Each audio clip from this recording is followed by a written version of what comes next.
The order came down from New York, and upon good information again, I think I know who the real shooter was. Jimmy Hoffa is one of the most famous missing people in American history, and even today, his story continues to create interest, fear, and deep curiosity. Hoffa was not just any man. He was a bold, loud, and powerful president of the Teamsters Union, one of the biggest unions in the United States. He had millions of workers who respected him, followed him, and trusted him. But Hoffa also had strong and dangerous connections with major organized crime families.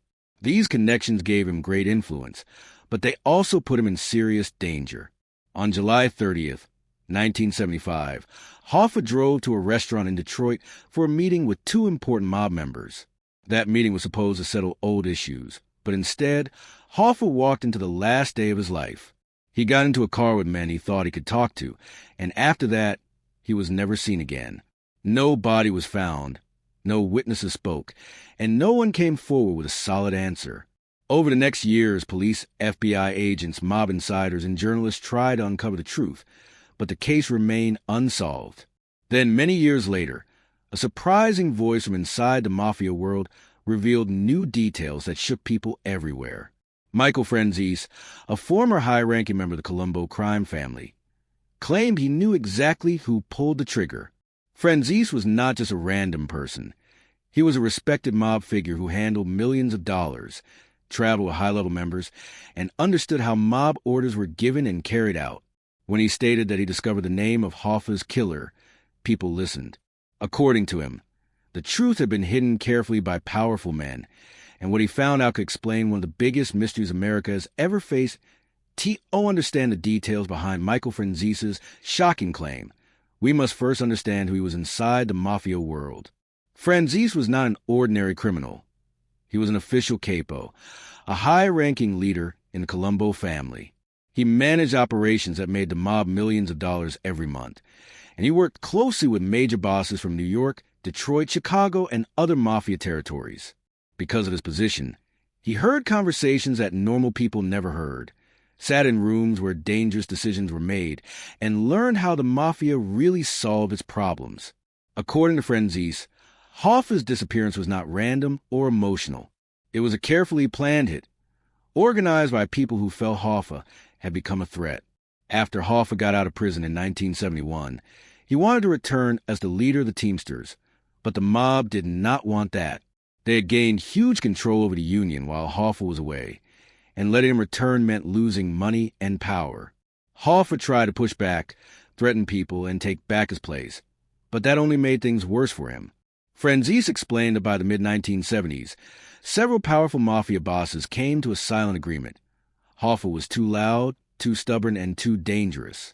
To them, ending his life was the only solution. Franzese learned this decades later from people who were directly connected to the situation. He said that there were two layers to the plan: the people who organized the hit and the man who actually pulled the trigger. For years, many names were suggested: Anthony Provenzano, the Giacalone brothers, and even wild claims by serial killer Richard Kuklinski. But Franzese said he heard the truth from a mob member he deeply trusted. According to him, the real shooter was not one of the well-known figures people talked about. Instead, it was someone skilled, quiet, and loyal, someone inside the circle who knew how to disappear without leaving any evidence. This man followed orders without question, and his involvement was kept secret because revealing his name would expose several powerful families. The story takes an even more interesting turn when we look at the long list of theories that have appeared over the years. From the moment Hoffa vanished, people came up with many ideas about who killed him and where his body ended up. Some believed that Hoffa was buried under a football stadium. Others thought he was crushed inside a car recycling yard.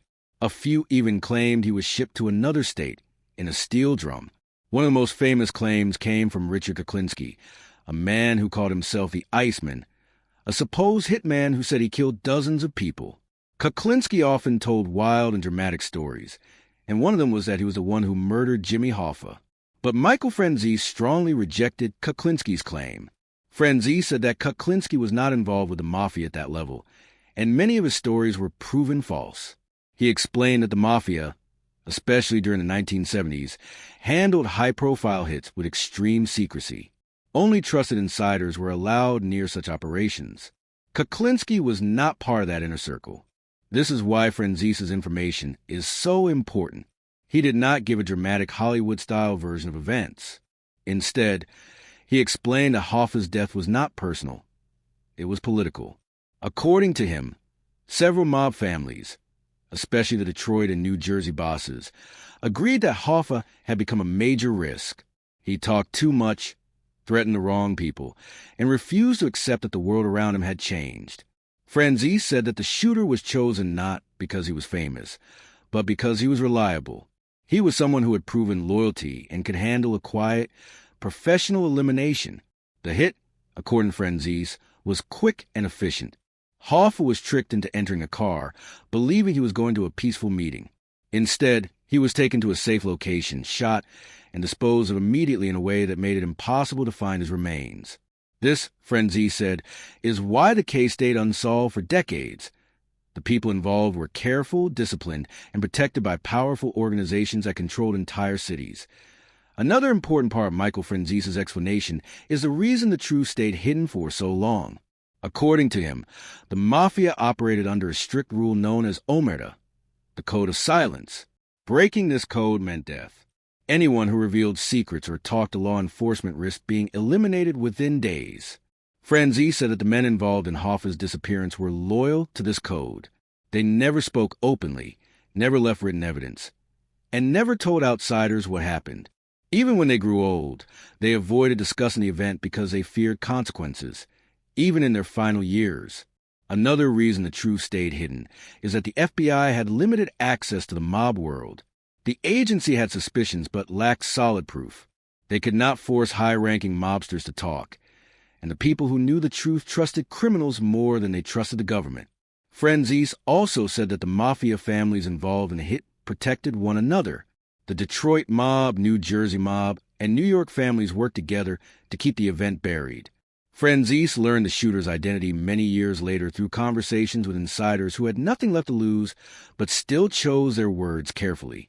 He said that when he finally heard the name, he was surprised because the man was not famous outside the mafia world. He was not a public figure, not a known killer, and not a person who appeared in books or documentaries. He was a quiet, disciplined soldier. The reason this man was chosen, Franzese explained, was because he had a clean reputation, followed orders without emotion, and understood the importance of absolute secrecy. Franzese respected the person who told him the truth, and that is why he believes his version of events more strongly than any other theory. According to him, the real story is far simpler, far colder, and far more logical than the dramatic stories that were created over the years. Even though Michael Franzese never publicly revealed the exact name of the shooter, he offered enough clues for people to understand the structure behind Hoffa's final moments. He emphasized that the shooter was connected to the Detroit Mafia because Detroit was Hoffa's home territory. This is important because mafia hits are usually handled by the family that controls the area, unless the job requires help from other cities. Detroit had the biggest reason to eliminate Hoffa, since he directly threatened their control of the Teamsters Union. Franzese also suggested that New Jersey boss Anthony Provenzano played a major role in planning the meeting that led to Hoffa's death. Provenzano had a long and bitter history with Hoffa. They argued, fought, and even physically clashed. The FBI long believed Provenzano was one of the main planners, but not the shooter. Franzese supported this idea. According to him, Provenzano wanted Hoffa gone, but he was too well known and too closely watched to pull the trigger himself. Instead, he turned to someone who could complete the mission without drawing attention. This matches what many insiders have said. The mob used a small, trusted group, not famous names. Franzese also pointed out that the meeting location Hoffa expected to attend that day was a trap. He believed he was going to meet Provenzano and the Giacalone brothers, but none of them ever planned to show up. Hoffa still trusted old relationships, but the mob had moved on. Franzese said the car Hoffa entered had at least one person he knew personally, which is why he entered without fear. That trust cost him his life. After the hit, the shooter and others immediately disposed of the body. Franzese said the way they handled the remains ensured they would never be found. No burial, no shallow grave, and no marks. This is why decades of searching produced nothing. The mafia followed a precise system, and everyone involved stayed silent, protecting the secret for the rest of their lives. Michael Franzese's claim changed the way many people view the Hoffa case because he was not just repeating rumors. He spoke from the perspective of someone who once lived inside the world where these decisions were made. He understood how mob bosses communicated orders, how hitmen were selected, and how crimes were covered up. Franzese also knew many of the personalities involved, which helped him piece together the truth more accurately than outsiders. What makes his version even more believable is that Franzese had no reason to exaggerate. He left the mob, served his prison time, and rebuilt his life. Today, he speaks openly against the mafia, warning people not to follow the same path he took. He has become a public figure, author, and motivational speaker. Because of his change of life, many people trust his honesty more than other former mob members. Franzese explained that he kept quiet about the Hoffa information until he was certain it was safe to reveal. He waited because speaking too soon could have caused danger to himself or others. By the time he shared the story, many of the figures involved had already died, and the structure of the mafia had changed. The truth, he said, no longer posed a threat. Franzese did not name the shooter, partly out of respect and partly out of caution. He believes that revealing the exact identity could cause problems for surviving family members. But he did want people to know that the real story is much simpler than all the myths. It was not a dramatic movie-style assassination or the work of a serial killer hungry for fame. It was a quiet, calculated decision made by men who put business above everything else. The shooter did not act alone. He was part of a team, but he was the one who carried out the order. Franzese's retelling shows that Hoffa's disappearance was not an unsolvable mystery. It was a classic mob decision. Silent, professional, and final. In the end, the story of Jimmy Hoffa remains one of the most powerful examples of what happens when loyalty, power, and ambition collide inside the world of organized crime. Hoffa was a strong leader, a fighter, and a man who refused to step aside. But he underestimated how much the mob had changed during his years in prison. The alliances he once relied on had shifted. Younger bosses had more control. The Teamsters Union had become a major source of income for several crime families, and they were not willing to let Hoffa return and interrupt their operations. Michael Franzese's version of the story shows that Hoffa made a dangerous mistake by threatening the wrong people at the wrong time. Instead of accepting a quiet retirement, he pushed for power and demanded respect for men who no longer needed him. That decision sealed his fate. Franzese's explanation also gives us a rare look at how the mafia truly operated. It was not emotional. It was not chaotic. It was efficient, cold, and built on long-term strategy. Hoffa's death was not about revenge or anger. It was about control. Franzese's insights remind us that the mafia was not a movie with dramatic scenes. It was a business, one that eliminated threats with no hesitation. This is why his claim about the shooter feels realistic. The killer was not a famous mobster or a wild storyteller. He was a loyal soldier who followed orders and disappeared into history without leaving a trace. Many people still hope that Hoffa's body will be found one day, but Franzese believes that will never happen. The disposal method was too complete, too careful, and too well planned. Hoffa's final moments remain hidden, but the reasons for his death are now clearer than ever. Thanks to the testimony of someone who lived inside the mafia world, we may finally understand what happened on that summer day in 1975 and why the truth stayed buried for nearly half a century. After Jimmy Hoffa stepped into the car on that final July afternoon, a chain of events unfolded that was planned long before he ever left his home. According to many former insiders, including Michael Franzese, the men behind Hoffa's disappearance did not rely on guesswork or last-minute decisions. Everything was mapped out with military-like detail. Hoffa was a high-profile figure, known across America, and removing someone with that much attention required perfect timing and perfect silence. The mob could not risk a messy job or any kind of public scene. They also could not risk someone panicking or talking. This is why, according to multiple sources, the people involved were not random mob associates or freelancers. They were trusted individuals inside the Detroit and New York families who had earned their positions through loyalty and secrecy. As soon as Hoffa entered the vehicle, the plan moved into its second phase. getting him away from public view before he realized something was wrong.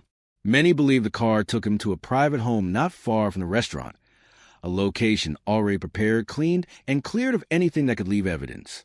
Once inside, Hoffa was surrounded by men he once knew, men he believed were there to talk about union business. That trust was his final mistake. The kill was quick, quiet, and efficient. No shouting, no warnings, just a rapid end for a man who had spent his life fighting every kind of enemy. The moment Hoffa was gone, the cleanup began. Furniture was covered, floors were protected, and any trace of the event was removed with professional-level care. The men involved had done this before, and they understood that one fingerprint or a single drop of blood could bring the FBI straight to their door. Within minutes, Hoffa's body was prepared for transport, and the vehicle that carried him away was already being swapped, washed, or hidden, depending on which version of the story one believes. Yet even after all this time, one thing is certain. Whoever planned the job did it with incredible precision, leaving behind nothing but a question America still asks today. Where did Hoffa go? One of the strongest parts of Michael Franzese's explanation is how close it matches the way the mafia actually operated during that era. Unlike Hollywood movies, mob families did not leave loose ends, especially in cases involving major national figures. They followed strict rules, and each rule existed for a reason. For example, no hit involving a public figure could be approved without permission from the Commission, the governing body of the major crime families in the United States. A hit this large would never be carried out by a single family acting alone. The Detroit mob, New York's Genovese family, and even the Chicago outfit had a stake in the decision. Hoffa's attempt to regain power over the Teamsters threatened their financial pipeline. Billions of dollars moved through union deals, pension funds, and labor contracts. So when Franzese claims the hit was organized from the highest levels of mob leadership, the claim aligns with everything historians already know. And this is why the idea of Richard Kuklinski, the Iceman, being the shooter never made sense to insiders. Kuklinski was brutal, but he was also unpredictable, and unpredictability is the last thing the mafia tolerated. Mob hits were supposed to be clean, loyal, and quiet. Kuklinski was none of those things. Franzese repeatedly states that the real killer was not a loud, dramatic, headline-chasing figure.